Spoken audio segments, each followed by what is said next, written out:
Kaputko International Broadcasting is proud to announce our acquisition by Clown Broadcasting Business, a subsidiary of Clown Cosmos Incorporated. We remain committed to bringing you all the programming you love with at least 100% more of the fun. So sit back and continue to enjoy all your favorite shows in a state of soothing passivity. As we like to say at CBB, non-resistance is the pathway to a life of refreshment and leisure. Well, that's what all these things have in common. Every autumn poem is about orange leaves and hot cocoa. Every essay's conclusion starts with all in all, as if that phrase actually meant anything.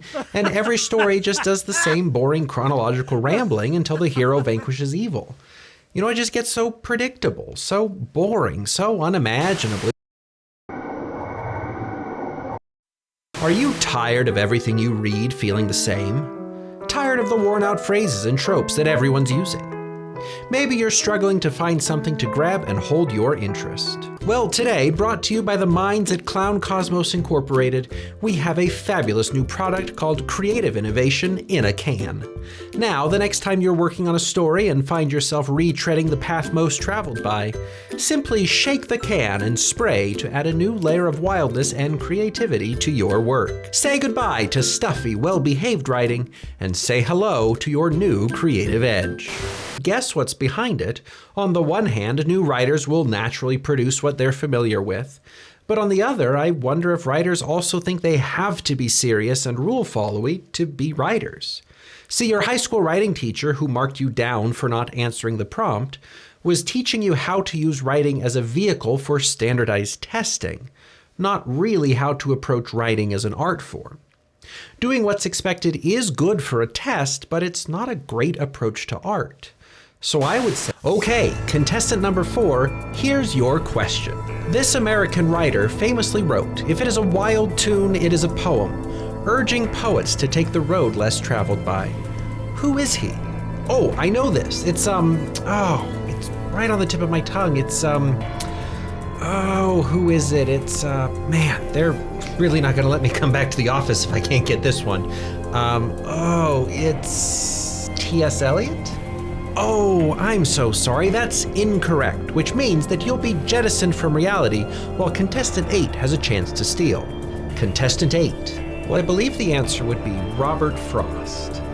That's right, Robert Frost is the answer we're looking for, which means you'll have a chance to move on to our lightning round while contestant number 4 receives an all-expenses-paid vacation to the vacuum of space. Wait, what? Right, because the idea is that if you write well-behaved stuff, you're probably writing stuff that either A, somebody has written before, or B, that readers will figure out pretty quick so that there's nothing left to hold their interest. And I think that might be why in my early days of writing poetry, I had a teacher who regularly told me that I was writing poems with good attention to language and technique, but poems that could also really benefit from some wildness, some unpredictability, some kind of an artistic edge that went beyond just rhyming when they were supposed to.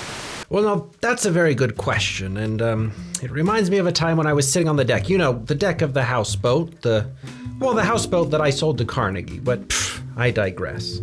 I was sitting on the deck with Aristotle, and this is when he was working on that Poetics of his, I think. Anyway, I was sitting on the deck, we were looking out at the sky and thinking about the tasting menu we just enjoyed with everyone else in the city, and he just kept prattling on about beginnings and endings. So by that time I'd had enough, so I put my drink down and I said, "Aristotle, you've been dragging this whole evening down with all of this muttering, so let's get this idea out of your head so we can finally move on." I mean, because of course you know how Aristotle was. Once he got an idea stuck in his head, he was just no good at socializing. Long story short, he went on for, I don't know, probably about 12 minutes talking about how he thought endings should be both unexpected and inevitable. And when he said unexpected, he meant that they should be surprising or, I don't know, wild in some kind of way. See, for Aristotle, and this is what he was telling me that night anyway, an ending that is inevitable but expected is kind of a snooze fest. But when you think about it, a totally unpredictable ending by the same token is kind of feels like a cheap trick. So he thought we should find the balance. It should be inevitable in the sense that an ending follows the rules, but unexpected in the way that it catches us by surprise. And after that, he was a lot more focused on socializing with the rest of us, which actually, I kind of live to regret, because right after that, he beat me in a rousing game of backgammon.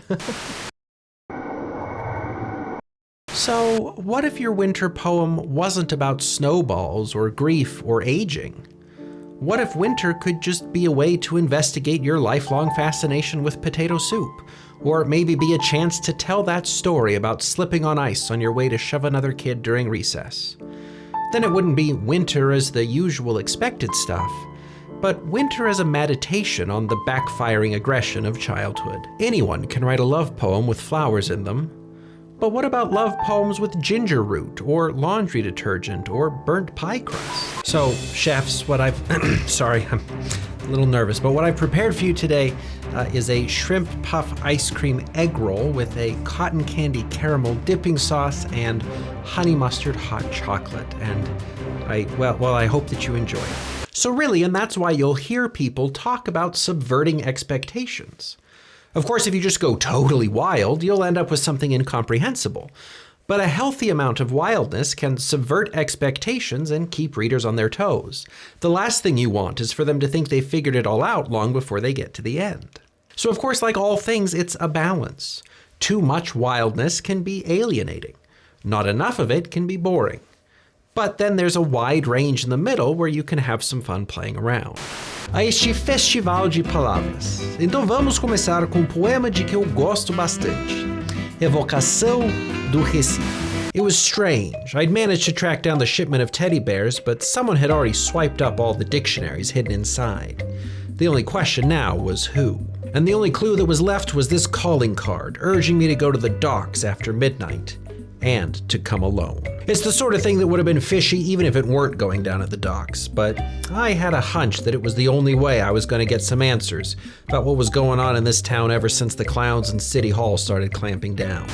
And then it's not just content that can be wild. Sure, add a three-headed flying hippopotamus from Neptune to your poem if you want, but maybe you can get the right dose of wildness just by writing your story out of order or building a poem out of loosely associated fragments. Wildness in content can be a lot of fun, but wildness in form can sometimes be another underrated tool to achieve cool effects. And remember, kids, if you see any kind of unauthorized alchemical practices or wandering skulls, be sure to report it to your nearest Harlequin-compliant substation, so that everyday heroes like Officer Bobo here can protect you and your family from danger. Well, and now that we're here at the end, I realize I probably should have done something more with this episode of the show than just sit here with our newest and bestest friend, but hey, I guess it's not all bad just to give you the info without any unnecessary distractions or detail. There will always be time to try out more wild things later on anyway. So as always, thanks for watching. So it's what? Something like mind control? Well, I guess it doesn't matter, but I still don't understand. What is it that you want me to do?